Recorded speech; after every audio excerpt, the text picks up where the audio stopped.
today. Here you go. Now it's loading properly. I also wrote today about um,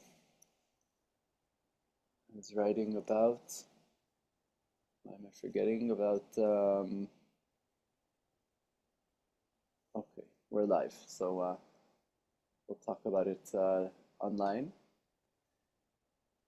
Great. So here we go. So hello Lisa. Good to see you again. Hello. How are you over there on the other side of the world? I can feel seasonal change for sure. Seasonal Yeah. change for sure, Yeah. huh? Coming out of the summer, rolling towards the change in light. Yeah. Yeah. Yeah. Has it been a hot summer in your part of the world? I mean, everything's relative, right? Like we're acclimated to hotter summers. I think it's not been as where I live, there's often wildfire threat, and I haven't seen it be just gargantuan and apocalyptic, but that could still happen. Um, so yeah, I mean, maybe that's been an improvement. But you just have to look around the world to see other extremes. So it's never very relaxing, really. Yeah, yeah, definitely.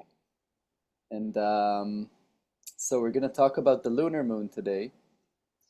And as we were talking earlier, when we relate to it in Hebrew, it's like yareach, yerchi. It's literally the same word. Mm. And it's like moony moon. And it's a very special concept. I find that for me personally, it's given me a lot of order in my mind and my perception of reality to understand this concept of lunar and and to kind of refine the understanding of the polarization that this reality is working through.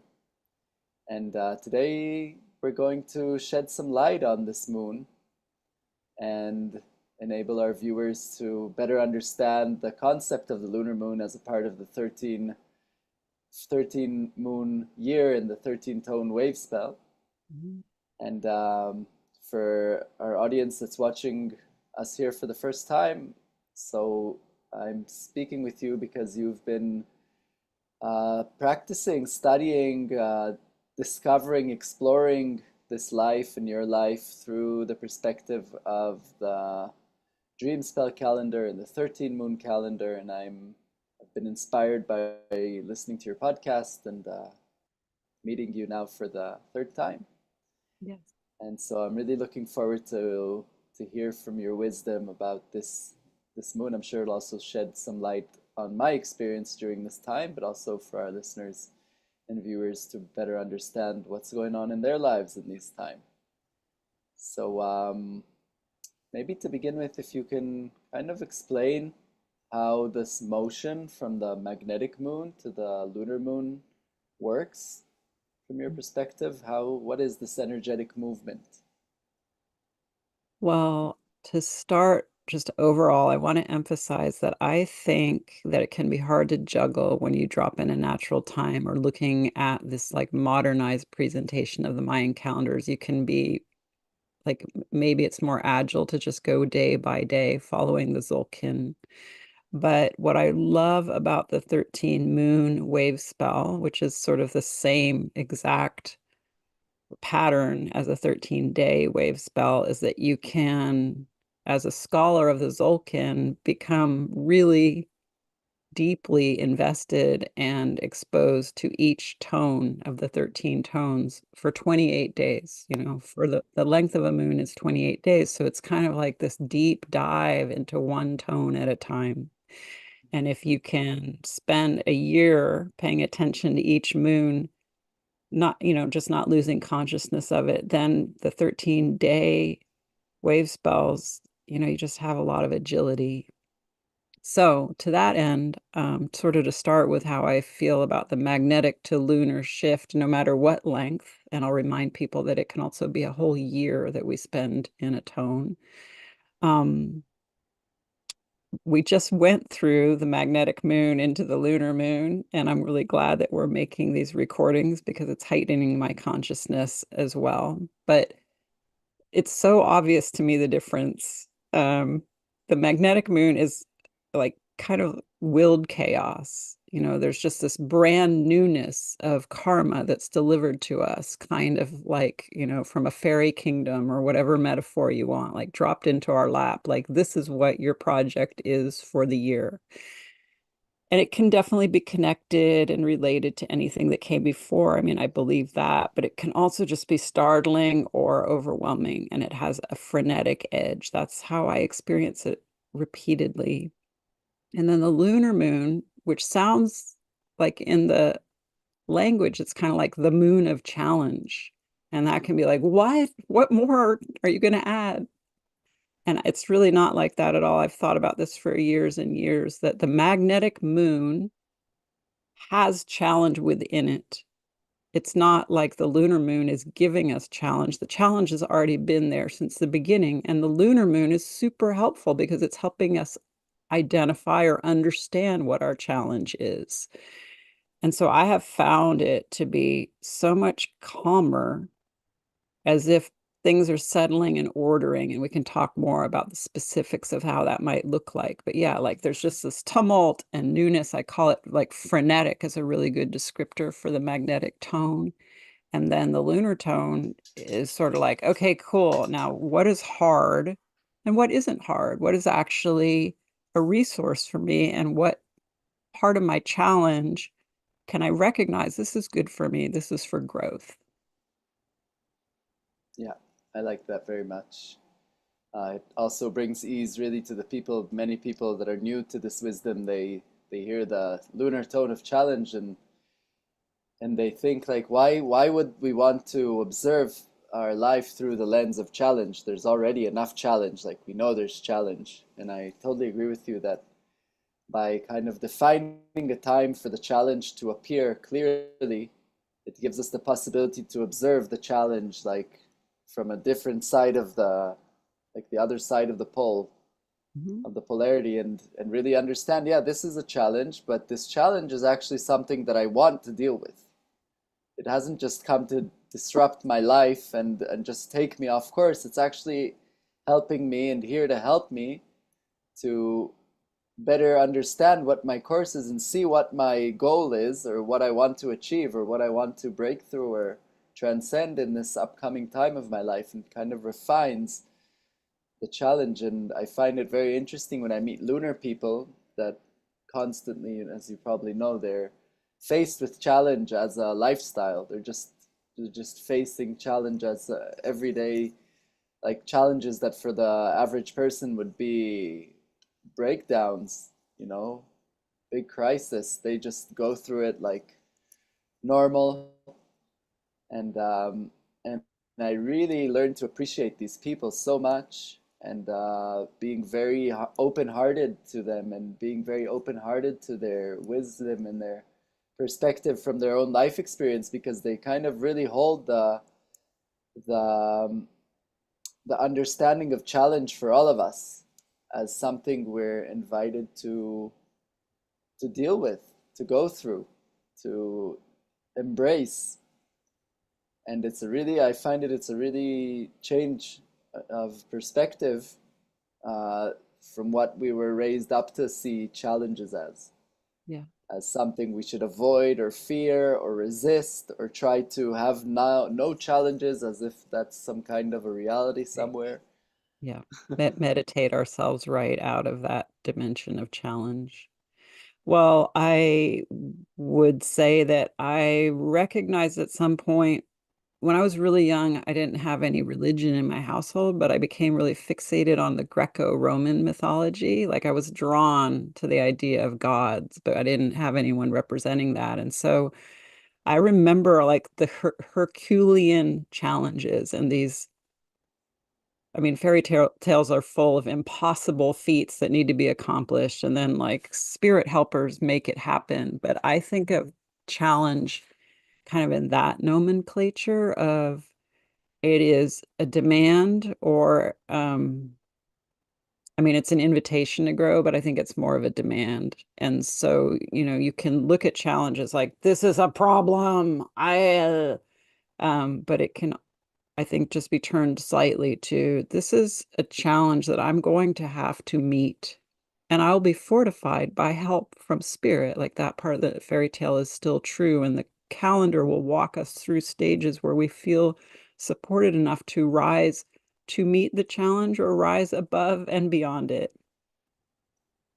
And I don't know, Yeah. what is it in Hebrew? Is there a similar word to challenge that would kind of, it's not identifying the problem or the hassle? Like, do you have a translation that's similar? Mm, I'm pretty sure the Hebrew language is a completely encoded language. It's actually it is really truly a magical language. Every word has a root, a three-letter root, and that's already been discovered through the Kabbalah to hold through the numerical value of each letter, like profound synchronicity to the divine and to the nature. It's like very far out consciousness. So I'm pretty sure within this word there exists this message, but personally I'm not familiar with it. It's a good invitation for me to research it because it would be really interesting to be able to back this perspective with that too. Um, but for me, what the Dream Spell calendar and living life with this knowledge for 13 years has given me really the possibility to transcend my understanding of hardship and challenge and really kind of, at first the ego and the nervous system tries to deflect because that's the defense mechanism. But once the consciousness steps in, I find it's really become kind of like this. It's turned life into this kind of journey or quest. Like I always look at it through the perspective of the yellow warrior. It's like, okay, so there's a challenge here, which means there's some kind of a question mark on how do I go through this challenge, and how do I what's the path that, because obviously from experience of life, you don't need to be even very old or experienced in life to know that we go through challenges. We face a challenge, it seems maybe impossible, scary, whatever, and then we deal with it and life goes on. And it also gives a perspective on the bigger challenges, like here in Israel, what we're dealing with on a local level. And it's a very, very complex challenge to try to figure out. And there is no really logical way to try to understand it. Once you go into the details, you see it's like no human should be able or is able to really break this down to understand how you can really face this challenge. It really gives us the feeling like there's a greater power that's creating this process, and we're living inside of it for some reason. Some of us we've been we chose or have been chosen to live physically through this. Um, but it's clear that it's going to lead us somewhere more developed. And more developed must mean better for most of the people or most of the parts of nature that are involved in this. What we will need to go through this to face and deal with this challenge, that's the story of life. But if I take that on the more micro level, so it's true to everything we deal with in our lives as individuals. We face great challenges that we don't know how we will deal with and go through, and then we see ourselves step by step just living through it. Mhm. And That- so, yeah. yeah, yeah, I yeah, think yeah, that's yeah, yeah. an important, like, if it is really challenging at the beginning of a cycle, such as the beginning of our year for an individual, for you watching, like one way to bait yourself through it is to just know it's going to be resolved by the time this wave spell is over. And this wave spell is a long one because it's a year, so that might feel interminable, but each moon provides a shift. But the things that are arising in our lives karmically right now are part of the challenge or invitation to grow. And yeah, one way or another, we're going to see them dissolve as being mountains in front of us. Like we're going to climb the mountain and see what's on the other side. Now, on the other side is a valley and another mountain. So that's part of the commitment to going through wave spells, is understanding that the waves keep rolling. And I kind of wanted to break the fourth wall and say, as an aside to anyone watching, like there is more light in Alone's um way of presenting this than me. I am much more of like a dark sorceress. I have a lot of skepticism that we're all moving towards a place where the breakthroughs are magical and consciousness is universally um, raised among humanity. So, like, I just laugh a little bit. I am enjoying being in the company of someone who's got more conditioned attention to optimism. So, you can, and that's a perfect example. Like, hopefully, this is understandable to people, but the lunar moon is almost literally about teaching us to look at life through what we see on the face of the moon, which is sometimes it's very full of light and sometimes it's absent of light and it's disappeared. And then there's all the shades in between. So Jose Arguelles chose the word lunar to put our focus on shadow and light or darkness and light. And sometimes people call that good and bad, although that's not really how I would want to phrase it. But like being in the dark, meaning I'm lost, and being in the light, like, oh, I see my way. That's a really, um, I think that's the polarity of consciousness that we're in this moon. Beautiful. So I think that Alone is like better at showing you the light, and I'm going to show you the shadow. Well, also archetypically wise, I mean, as a masculine and the feminine, the masculine is more represented or tends to be represented by the energy of the sun, which is kind of more directly pumping life just to go in and keep going and keep creating no matter what. So, one of Yeah. the things that I've been really putting the emphasis on as a teacher of this wisdom over the years is the fact that this wisdom has come to us in this time to help us evolve on the most basic level even survive what we're going through right now. I used to say what we're gonna go through in the beginning. Now I say what we're going through, um, because from what I understand and my experience, what we need to develop in order to successfully survive and evolve and transcend these times is really through the development of a higher consciousness, of a higher perspective, of a higher connection, higher as in broader and more universal or even galactic or even cosmic consciousness to help us see that what we're experiencing in this very moment is just a tiny little speck of sand in a vast, vast, vast infinite ocean. And so it kind of gives us this perspective that we can take things more lightly and also play the game all the way, go all in, but remember to hold the higher perspective while we do it so we have this proportion, not to give all our energy to one battle because we understand it's just a movement within, it's just another wave.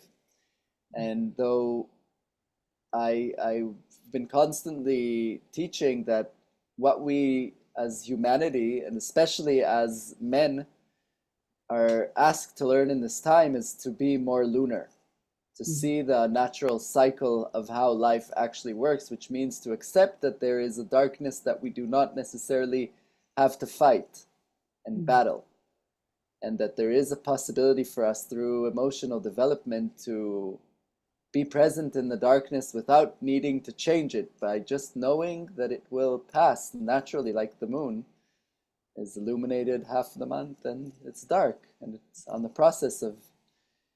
So I think that naturally in this time, it's especially as a blue storm with development process going, sending you through the red moon.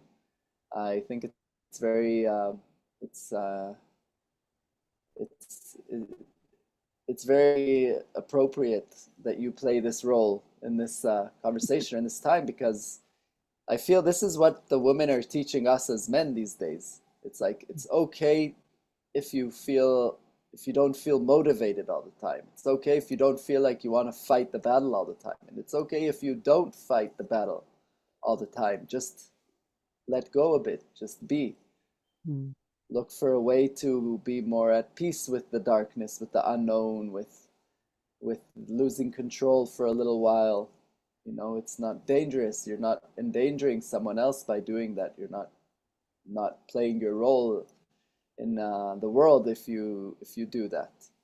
Nice. And so I wonder how you see this kind of movement that we're going through right now collectively. If you see it similarly or differently, how do you what's your take on it? Well, I would say that it's just interesting. This is going to be my 26th year of following the calendars like every day without fail. And so you're 13 years in. So I recognize maybe in my arc that 13 years ago, I felt like I wasn't with humanity. I couldn't really get stuck in the everyday. I was developing spiritual consciousness that was kind of showing me a personal breakthrough into understanding the vastness of the spirit world. And it was, it was a perfect awakening. And then something about the political change in America over the last handful of years forced me to be like, okay, cool, you got cosmic for a long time. Now be a citizen again. Like, come back to Earth, play your part, participate. Don't be like, I don't even know. I am watching the moon phases, and I became someone who was more an intellectually confined by the human dilemma. And so a lot of how I use the calendar now is from within that space. Like, this is excruciating. We're in a passage where it feels like the walls are closing in, and there is a lot of frenetic energy coming through. Like, I think the internet is actually what changed things. Like, I can know about the whole world, and so the world became overwhelming. Anyway, using the lens of the calendars to kind of like sit here in the trenches of what it is to be a human being, is a bit different, right? And all I would say about where we are, like let's keep it for the calendar. We're following this year of 13 moons so that it's timeless for anyone who's tuning in. Like, this is meant to take anyone through any year, or even use these videos every day to get through 13 days once we've accumulated them. Like, identifying challenge to me is a responsible way to be alive. It means you're not in denial. I had problems. We used to have a new age world, right? And it kind of got disseminated again through the internet. But like, people were in that place where like, no, I can just picture positivity and that's all I'll need to have. And what I like about the lunar tone, lunar moon, is it just is like, that's not real. That's not real. We can't have sunlight all the time. People that want to stand in the sunlight all the time are forcing others into the shadows. Like, I really see it that clearly. Like, oh, you love sunlight? Well, you're being a pig. Like, we have to share shadow and light, and not be in denial. And so the lunar moon, to me, like, if you live uncomfortable with denial, meaning I don't think you're an egotist, but I'm going to toke here and imbibe here because I want to keep it light. I don't want to go deep. Come on, guys. It's good. It's cool. Well, I think this moon is harder for you because it stops you in your tracks and it's like, no, hold up. We've got to wake up, be alert to the fact that there are challenges in front of us that we have to face, we have to be present with. And if you're more like me, who's like been in the shadows and kind of a fighter for the shadows, which is kind of a Jungian philosophy that I was raised with, which is just like, come on, let's dig deep. That's where the magic is, honestly. Then I think the lunar moon is a little bit of like, okay, I can exhale because everyone is sort of being, in the reckoning of doing that, coming out of denial. And then it's helpful. It's sort of more like, great, we're all on the same team where we're assessing, like, this is a harder part of life for me, and I might need support or I might need guidance. I might have to focus on it. And this part of my life isn't hard, and I can celebrate that. I can be grateful that this isn't actually hard. When we went through the magnetic moon, there were things that felt chaotic, and I didn't understand what direction they were taking. And we hit the lunar moon, and it was almost like instantaneous, where I could take like I could exhale. I was holding in, like, this is a lot. And I could say, oh, you know what? That's probably going to work itself out over there. And this is still difficult. But again, the healthy part of me is like, it's not going to be difficult in 5 moons. And I'm willing to walk through the pacing of our wave spell calendar. That's a really big, generous piece I can give to myself is patience. Like this will unfurl as the waves always do.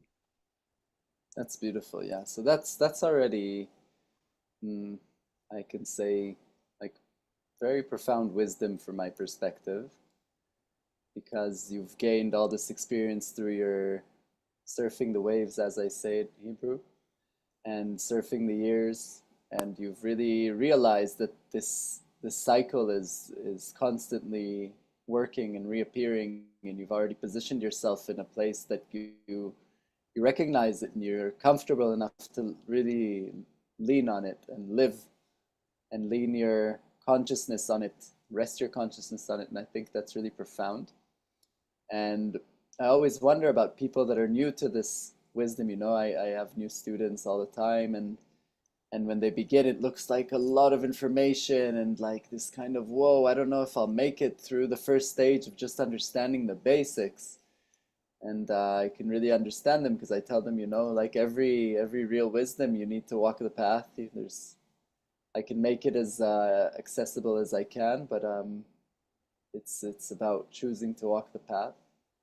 And so I wonder, for people that are still new, or in the process of learning, or still, even of course, both of us are as well, but we've gained a bit of our experience to understand that we can work with this, that this is really existing for us.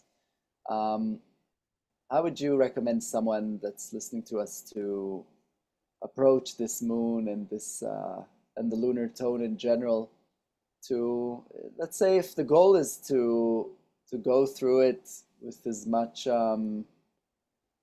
flow and kind of least resistance, what would you what would you recommend for someone in this position?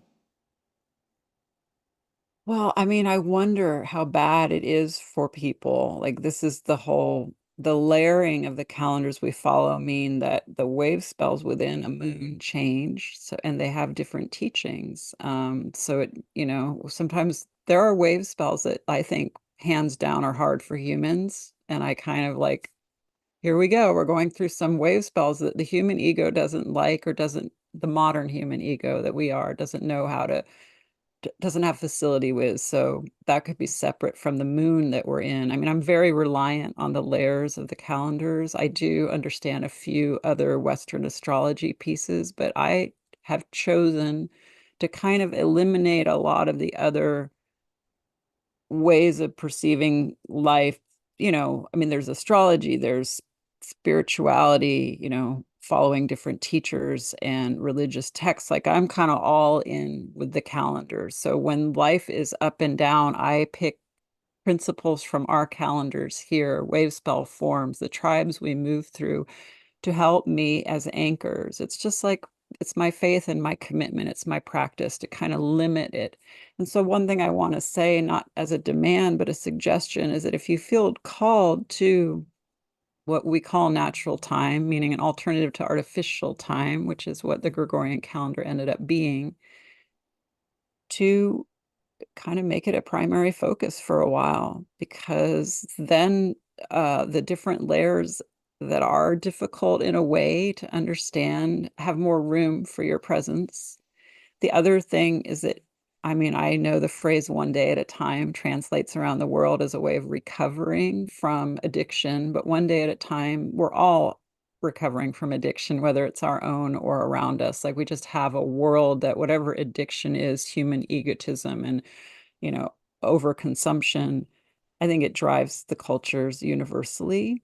So one day at a time means that you might be within this lunar moon, just remembering to look at your Zolkin calendar and focusing on the tribe of the day. Like if you're a new beginner, you'll want to start with the tribes because they have a magical quality of imagery, and it's stark, and it's for one waking day, and you will see synchronicities that remind you this really has some kind of ethereal paranormal presence. And that's why I stick with it, because it's like, what? Come on.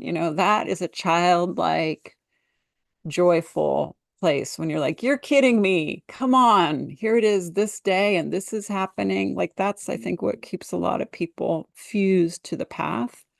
So I think that's one way, to pace yourself through the lunar moon. And one thing that we've done is we've structured our recordings in the third week of every moon because I want to point out something really important that may not show up on the internet. You might have to have a wall calendar of the 13 moon year to see it, but the 28-day moon are basically our month, and there are 13 of them in the year, is still a 7-day week. And the first week rises in the east, like they're colored and oriented to the 4 directions. So we have the first week is red and it's in the east, the place of the rising sun. We initiate, something is going to show up that's an initiation for the moon. The second week is in the north, which is the color white, and it's a place of purification. So something might start in your 28-day moon that feels a little fiery and intense, but then we spend a week kind of getting a blessing and clarifying from a spirit world that we don't even have to identify. We just feel spaciousness. And then, sort of unfortunately, boom, we go to the third week of the moon, which we're in right now, and it is in the west, the blue west, which, think of the setting sun and how the night sky, rises and takes us into darkness and it takes us into the dream time. And we can't see what's right in front of us. So it is like a journey inward. And all of that is titled transformation, the week of transformation. And then, just so you know, the final week is in the south. It's yellow, and that's called ripening. But you can hear it. The word transformation implies to me, and I experience it as having an acceleration or an intensity. And so that's something to just hold yourself with love. If going through I call it the third week in the West, I used to kind of say it's like a PMS week. Like it's just a time when you're feeling perhaps overwhelmed, but you can hold on knowing some transformation is happening within this moon. And so I guess I don't know if I answered the question or if I'm kind of over sharing about it, but it's just like when it's difficult, find your anchors for why it might be and relieve yourself of the pressure of being responsible. Like it's not you who's messing up any part of your life if it's challenging right now. It's just challenging because that's actually what life includes. And every metaphor brings us back to that. So one thing I want to say, and then I'll let you say things, is one way to get through the lunar tone, whether it's a day or a moon or a year, is to remember that when we get to the next one, the electric tone, the electric moon, that's when we get help from above and beyond. The lunar moment holds us in traction with shadow and light. You see extremes, you feel polarized. It's also the perfect yin yang of balance, but it's like can feel so stark and brutal sometimes. But the electric moon is going to add divinity to this puzzle, to this problematic moment. So that's part of just like, hold on, it's coming. It's going to lighten, meaning be lifted if it feels heavy. Yeah, I love that. Yeah. Like like around the full moon where many of us feel it's really intense emotionally and spiritually and just even tiring on the body, and then we know that it's the full moon. It will pass and it'll get calm again, and then it'll get empty and we will kind of even lose track for a moment, and then it'll begin again. And so I find so much potential in the lunar moon to understanding really how the world works. And again, I feel this is something that women, you have it within your system, within your most basic operating program. You develop from a young age with this understanding that this is how life is. This is how life works. But us men, we necessarily don't. And not just that, in most of our cultures, the Western culture for sure, most of the societies, we get conditioned to try to avoid anything that's not keeping us constantly in track, raising the pace, trying to be better, bigger, compete.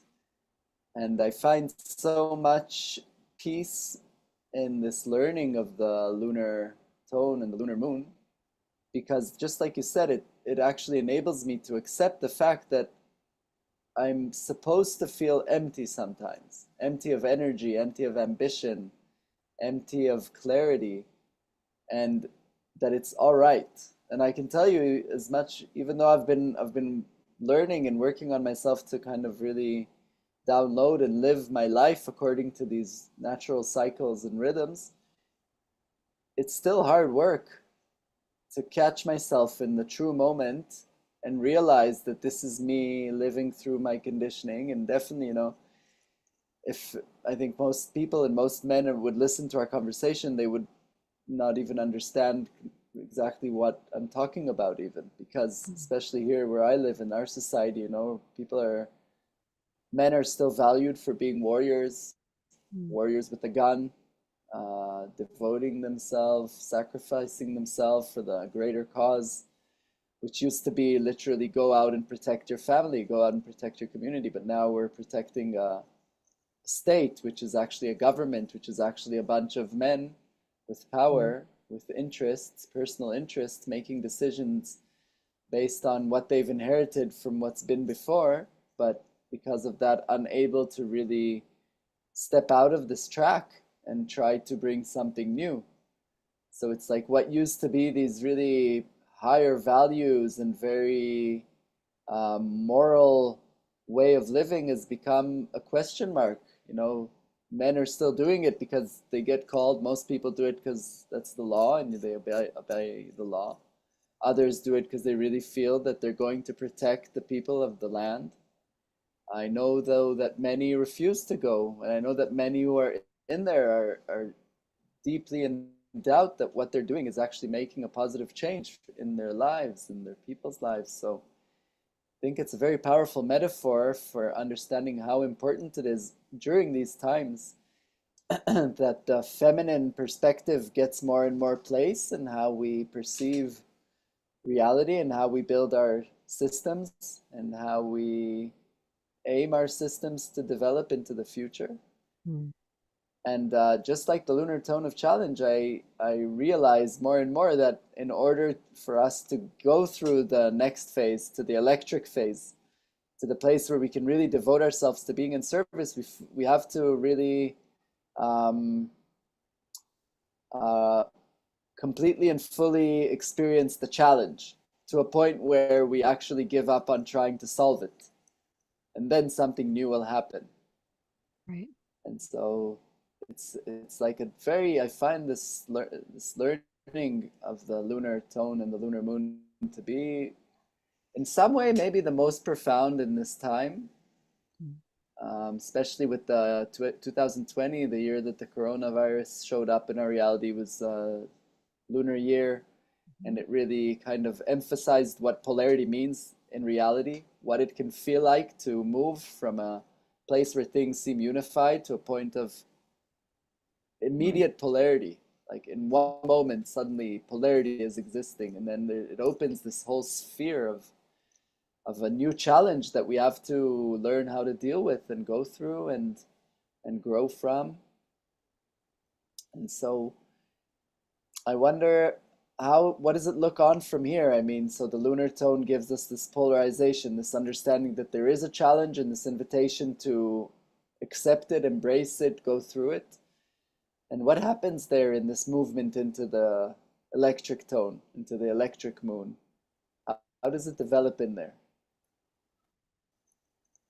It's like I hate to bring like a lot of recovery jargon in, and I'm hoping that people kind of, it's become universalized to some degree that I don't have to sell in anyone on this, but it's kind of like when you have a really big problem in life, such as addiction can present, it's really good to get out of yourself and see what someone else needs. Like the tangle of anguish or sense of failure or shame, like all the layers of personal failing that go into different downfalls for each of us in our humanity. Like in recovery, it's like shown like you need to help someone else. And that way you're focusing on them and not yourself. And it starts to lessen the burden of shame and perceived, self-immolating failures. And so I have really seen the parallel track in the 13 tone, you know, path or the 13 moon year, where it's just like such a more important question. Like you could kind of say, like, what is my purpose is the first moon? What is my challenge or problem, hardship, difficulty in this moon that we're in now, the lunar moon? And then, like, hey, how can I be of service? How can I best be of service? What form will my service take? We kind of turn right, a hard right, as if that's what this path is. It's not one where we endlessly negotiate, like, this is my purpose, this is my challenge. We are sort of stopped in our tracks to add a whole dimension of holiness. Like, how can I best be of service? And it's not a decision that we're going to be make. What's fun about the 28-day moons is you can just kind of sit back like a passenger with that question in your life. Like, what is my challenge? Just take notes, You have a potentially a schedule set for you as a human being. Just go on your path through your life and you will see what your challenge is. And then next moon, you'll see how you can best be of service. Just as in our first moon, what my purpose is for the year is not, this is my purpose for the year, which is how we start Gregorian years. My intention for this year is, and there's too much ego in that, and it doesn't work out most of the time, but we receive a purpose in the magnetic moon by, again, just observing what is delivered to us. And right now, we're in this is challenging. And I like to think of us as Olympians, in that moment. Like, this is my challenge, and I've got this. I'm going to go for it. There's some incredible, super heroic people, and we are that in our own lives around this question. This is my challenge. It's going to be resolved. I got to face it, and I can. And then all of that, like me, shifts over to others. And divinity is what it's called the electric moon. And I know we'll get to this next moon, but it's called the electric moon because we're getting power source from what people call a higher power. To be of service to others is just being a channel for that electric surge from some higher power to help others. So again, part of the tension in the lunar moon of shadow and light is that we are waiting for that supreme being to come and give us some juice so that we can keep going on our path of challenge and purpose. Love that. I love that. I think it's a really accurate context that you brought from the world of recovery, and it really aligns well with my light lit illuminated perspective of where humanity is really aiming to evolve into. And I love I love it that you brought up this perspective, because really we grow through hardship. This is what the lunar tone teaches us. We develop through dealing with the challenges we face. This is pretty much the programming of this world. We have reality, we have abundance of everything to sustain ourselves in these times more than ever. But spiritually, emotionally, we're faced with constant challenges, so we have fuel to keep going and improving this place, this world. And I think that's really the point eventually, that, even if you live on your own little hands-on farm with a tiny community or your own family, eventually what you'll find yourself doing on an everyday basis is improving the state of the land. So you have better food, healthier food, more prepared for the hard times, for the times that there's less, creating a good sustainable platform for children to grow, for animals to grow. And also, if you're living in the city on a big tower, eventually you're going to work every day, so you can have better a better lifestyle, a better holiday, more money to save for your grandchildren, each person with their kind of Right. material goals, but eventually it always comes down to someone else. Like you can only go so far by just dealing with yourself and looking after yourself. And this is why I love the perspective of the electric tone, because which I'm really connected with, because it really takes us to that next level from and naturally it shows that it's naturally the next level from like self-indulgence. Eventually naturally we're sent off to service. So how can I take all this energy that I've accumulated, metaphorically from being with my head in my own ass for so long, and just give it out somewhere else to someone else that it might do him and some good, so I can feel like there's a purpose to all this suffering that I've been through and all this challenge that I've gone through. And this is also where I see us as humanity right now. Personally, I'm seeing a lot of service all around. Here, it's always this paradox that in times of hardship, humanity steps up. And here in Israel, it's very clear and present. And I think this is what makes us love this culture and this land, even though Mm. it's a very difficult place to exist within in many ways, most ways, because the hardship brings out the humanism in the human, and you can really see that people want to help each other unconditionally. Mm.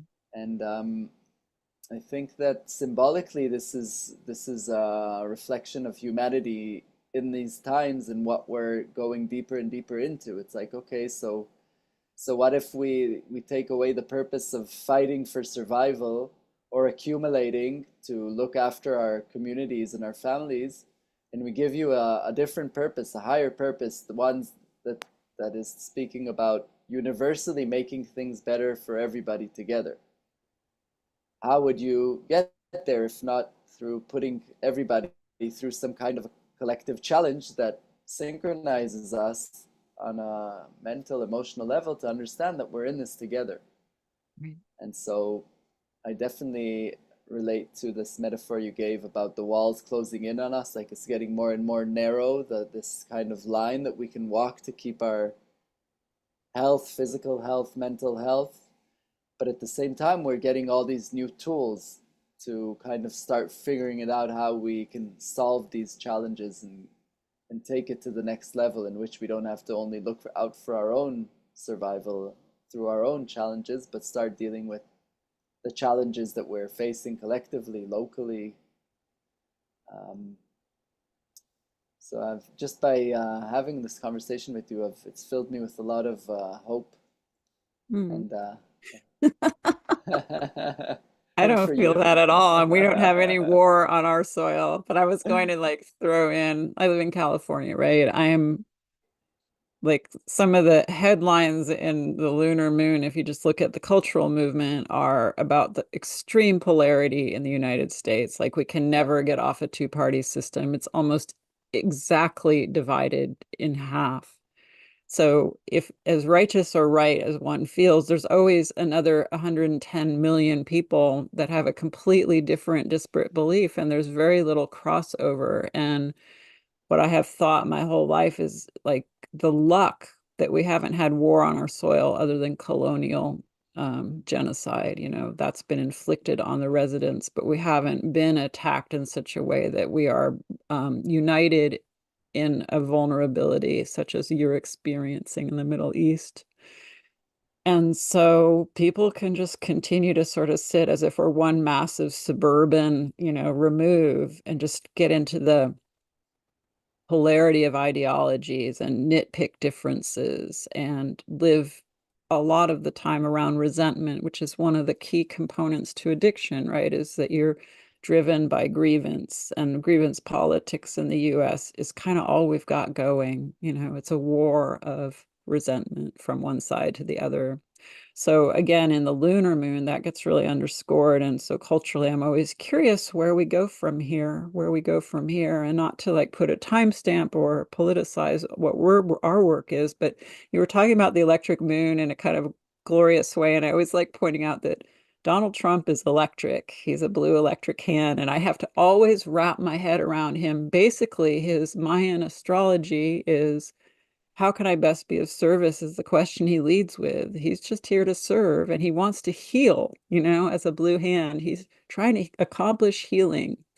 And so there are 110 million people that think that's exactly what he's doing, and 110 million people feeling like he's sort of the biggest assaulter on our sense of moral safety. So that's why we need more moons, we need more tones to see where we are taken. It would be Yes. hard to live in this lunar moment. So it's one of 13, but it's ridiculous to live without it. That's the paradox of going through the 13 tones and the 20 tribes is the Maya had a way of brilliantly uh, representing the circle of life. And we need everything. And it's hard when we feel stuck in one, but we're never stuck. We just keep moving. Yep. Exactly. I think that's the pinnacle understanding or teaching that this wisdom enables us to kind of download bit by bit into our reality and infuse our lives with is that everything is in movement all the time and it'll keep being in movement and humanity is just a tiny little bit speck of sand, maybe a little rock in the ocean. Maybe all of humanity is like a little rock in the ocean. Well, to And that end, I just have to say, though, that means we're ephemeral. Humanity is something that we may not be able to preserve. When we yep, transform humanity, we might transform ourselves into ether, and that would also be okay. Might be kind of yeah, painful, like when the Titanic went down, but then we're spirit, which I think is feels pretty good. yeah. And then eventually it all comes down to a single swift moment that passes as well. And even if there's a bit more drama in that moment or a bit more peace and acceptance, we don't know.